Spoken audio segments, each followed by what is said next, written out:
silakan pimpin doa sebelum kita belajar pada pagi hari ini.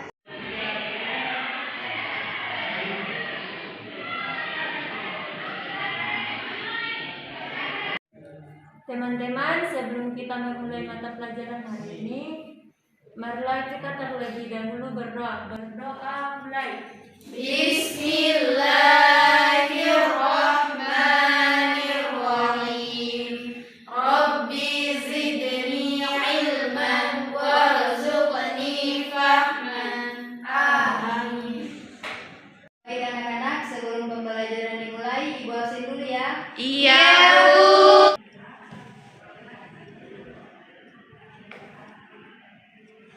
Nazma Iwan, Hadir, Bu. Ramina Rumalutur, Hadir, Bu. Wasam Sulia, Hadir, Bu. Durni. Hadir, Bu. Baik, semuanya hadir ya anak-anak. Ya, Bu. Anak-anak, apakah ada yang tahu agama yang telah Allah sempurnakan melalui baginda Rasulullah SAW? Ada, Ibu. Apa itu anak-anak? Islam, Bu. Iya, baik sekali. Ada yang tahu Islam masuk ke Indonesia pada abad keberapa? Tahu, Yang Ibu. tahu, Ibu. Ya, yang tahu silakan sebutkan pada abad keberapa. Ya, pada abad ke-7, Ibu. Iya, baik sekali. Ada yang tahu lagi?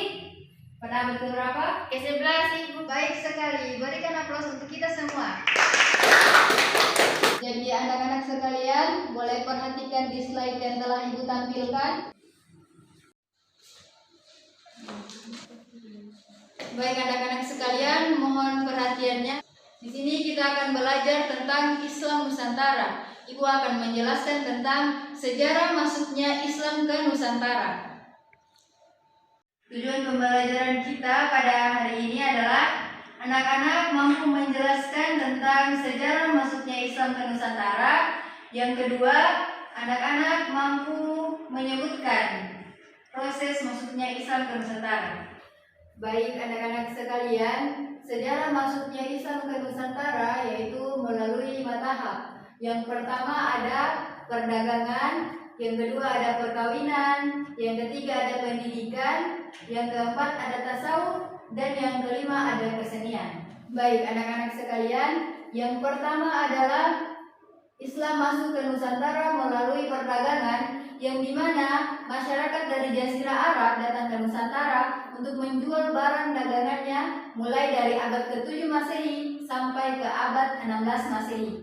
Kemudian proses yang kedua ada melalui proses perkawinan, yang dimana para saudagar muslim yang dari Jazirah Arab datang ke Nusantara dan menikahi wanita-wanita lokal. Namun sebelum pernikahan itu dilakukan, para wanita-wanita lokal itu disuruh untuk mengucapkan 2 kalimat syahadat. Kemudian dari proses perkawinan inilah maka tersebarlah keluarga muslim yang ada di negara kita, yaitu negara Indonesia. Dan proses yang ketiga yaitu melalui pendidikan, yang dimana penyebaran ajaran Islam melalui pendidikan setelah terbentuknya masyarakat Islam di Indonesia, yaitu yang pertama dengan cara perdagangan, yang kedua dengan cara perkawinan, dan yang ketiga yaitu mereka membangun pendidikan Islam yang ada di Nusantara. Mereka memberikan pendidikan yang pertama yaitu di rumah, di teras-teras masjid, kemudian juga di musola. Setelah itu mereka membangun madrasah dan juga pondok pesantren untuk mendirikan pendidikan agama Islam sebagai santri. Kemudian yang keempat adalah proses masuknya Islam melalui tasawuf, yang dimana ajaran tasawuf ini banyak dijumpai dalam cerita babat dan hikayat masyarakat setempat.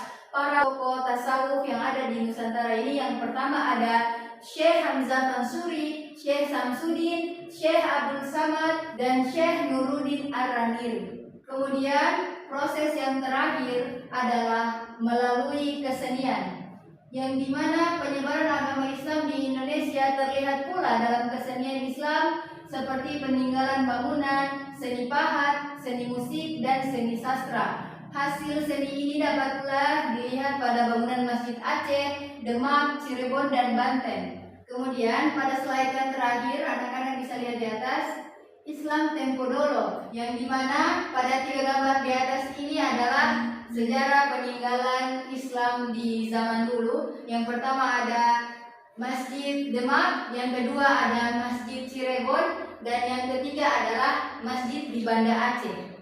Baik anak-anak sekalian, itulah materi yang dapat Ibu sampaikan. Apakah ada yang mau bertanya? Ada Bu. Iya, silakan Nazma. Iya Ibu, jadi pertanyaan Nazma singkat saja mengenai selain 5 jalur tadi yang Islam masuk ke Nusantara, apakah ada jalur lain Ibu? Karena kalau kita lihat Ibu, untuk di Indonesia merupakan negara yang penduduk muslimnya itu paling banyak. Jadi ada tidak jalur lain selain 5 jalur tadi? Mungkin itu saja Ibu. Ya, baik sekali pertanyaan dari Nazma. Jadi melalui 5 proses yang telah Ibu jelaskan tadi, ada satu proses yang tidak tertulis, yaitu melalui proses politik, yang dimana proses politik ini berasal dari Kekhalifan Turki Utsmani. Kemudian mereka mengirim para konsultan untuk bekerja sama dengan kesultanan yang ada di Indonesia. Maka dari proses politik tersebutlah Islam berkembang di Nusantara. Apakah Nazma sudah paham? Ya, paham Bu. Terima kasih Bu. Anak-anak berikan aplaus. Masih ada lagi yang mau bertanya? Tidak, Bu. Ya, kalau tidak ada lagi yang mau bertanya, Ibu punya potongan kertas. Di sini Ibu akan membagikan potongan kertas ini. Jadi dari potongan kertas ini, anak-anak silakan menulis pertanyaan kalian tentang materi yang telah Ibu ajarkan tadi. Kemudian dari pertanyaan-pertanyaan kalian akan Ibu ambil kembali, Ibu akan mengacak, dan Ibu akan menunjukkan satu orang untuk menjawab pertanyaan yang dia dapat.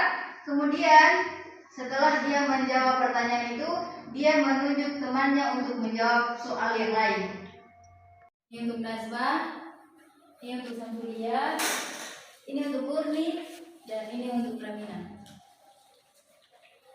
Silakan kalian menulis pertanyaan kalian dan Ibu berikan waktu 2 menit dari sekarang. Ibu akan mengajak pertanyaan-pertanyaan kalian dan Ibu akan membagikan ulang kepada kalian semua.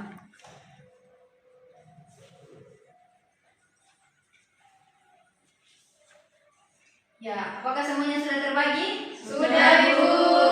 Ibu akan menunjuk Nazma untuk menjawab pertanyaan yang telah didapat. Nah, jadi pertanyaannya adalah sebutkan salah satu jalur masuknya Islam di Nusantara, kemudian jelaskan. Ya, jadi salah satu caranya yang sudah dijelaskan yang terakhir tadi yang saya tanyakan berkaitan dengan jalur yang sering dilupakan atau tidak tertulis, yaitu berkaitan dengan jalur politik. Jadi jalur politik itu merupakan salah satu jalur yang memang menyumbangkan atau merupakan jalur sumbangsi yang besar di mana Islam itu menjadi agama yang pesat dan juga memiliki populasi terbesar di Indonesia. Mungkin itu Ibu. Teman-teman berikan aplaus kepada Nazma.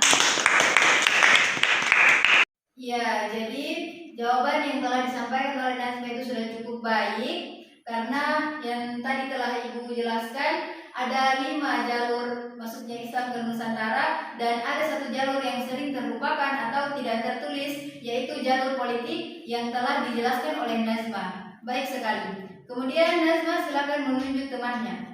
Nazma tunjuk Lurni. Ya, Lurni silakan menjawab pertanyaan yang telah Lurni dapat. Ya, pertanyaan saya di sini yaitu sebutkan peninggalan-peninggalan sejarah Islam di Nusantara.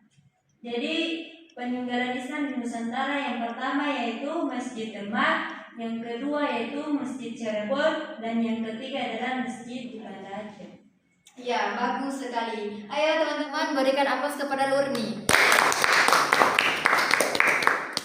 Baik sekali jawaban dari Lurni.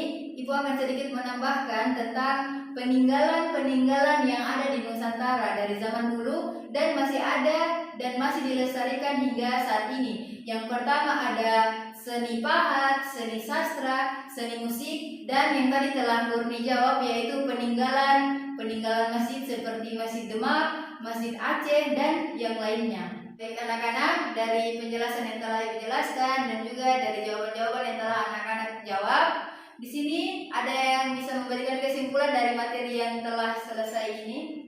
Saya Silakan. Baik Bu, jadi kesimpulan yang bisa saya tarik dari pembelajaran kita hari ini ialah yang pertama bahwa Islam itu masuk ke Indonesia dimulai dari abad ke-7 Masehi melalui jalur perdagangan, jalur pendidikan, jalur tasawuf, jalur pernikahan, dan juga jalur kesenian. Dan diantaranya jalur yang paling berperan penting ialah jalur yang sering terlupakan, yaitu jalur politik, Ibu. Itu saja yang bisa Nazma simpulkan, kurang dan lebihnya saya mohon. Terima kasih, Bu. Ya, baik sekali Nazma. Jadi kesimpulan yang telah Nazma jelaskan itu sudah sangat jelas dan Ibu tidak perlu untuk mengulanginya lagi. Kemudian Ibu akan memberikan tugas kepada anak-anak sekalian. Silakan kalian menghafal tokoh-tokoh Islam. Yang pertama mulai dari tokoh pendidikan Islam dan juga tokoh tasawuf dalam Islam. Dan kalian akan menghafalnya kemudian setor ke Ibu untuk tugas pekan depan. Ya, Ibu. Baik anak-anak sekalian, telah berakhirlah mata pelajaran kita pada siang hari ini. Mari sama-sama kita menutup dengan membaca hamdalah dan lanjut dengan membaca doa kafaratul majelis. Alhamdulillah.